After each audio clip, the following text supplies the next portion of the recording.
തിരുമേനി പുഴയുടെ ചെറുപുഴ ഭാഗത്ത് കരയിടിച്ചിൽ തടയുന്നതിനായി സംരക്ഷണ ഭിത്തി നിർമ്മിക്കുന്ന പ്രവൃത്തി ആരംഭിച്ചു. ചെറുപുഴ പഴയ പാലത്തിന് സമീപത്തു നിന്നും മുകൾ ഭാഗത്തേക്കാണ് സംരക്ഷണ ഭിത്തി നിർമ്മിക്കുന്നത്. 230 മീറ്റർ നീളത്തിലും 3 മീറ്റർ ഉയരത്തിലുമാണ് സംരക്ഷണ ഭിത്തി നിർമ്മിക്കുന്നത്. ടി.ഐ. മധുസൂദനൻ MLA നടത്തിയ ഇടപെടലിനെ തുടർന്ന് ജലവിഭവ വകുപ്പാണ് പദ്ധതിക്കായി 50 ലക്ഷം രൂപ അനുവദിച്ചത്. സംരക്ഷണ ഭിത്തി നിർമ്മാണം പൂർത്തിയാകുന്നതോടെ മഴക്കാലത്ത് പുഴയോരത്തുണ്ടാകുന്ന കരയിടിച്ചിൽ പൂർണ്ണമായും ഇല്ലാതാകുമെന്ന് അധികൃതർ അറിയിച്ചു. മഴക്കാലത്തിന് മുൻപ് തന്നെ നിർമ്മാണം പൂർത്തിയാക്കാനുള്ള ശ്രമം പുരോഗമിക്കുകയാണെന്നും അധികൃതർ വ്യക്തമാക്കി. നിർമ്മാണ പ്രവർത്തനങ്ങൾ panchayat president Laisamma Panakkal, vice president Satheesan Karthikappally, സ്ഥിരം സമിതി അധ്യക്ഷ ലളിത ബാബു എന്നിവർ സന്ദർശിച്ച് വിലയിരുത്തി.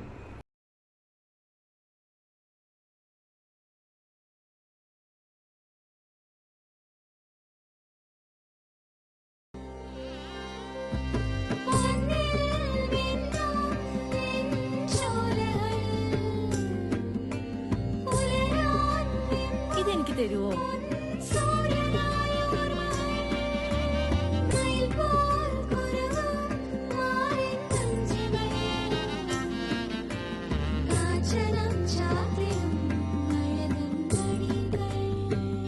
ചില ബന്ധങ്ങൾ പവിത്രമാണ്. കണ്ണും നിറയും മനസ്സും നിറയും. സ്വന്തം ജോസ്കോ ജ്വല്ലേഴ്സ്. ഇനി സംശുദ്ധമായ സ്വർണം ചെറുപുഴയിൽ.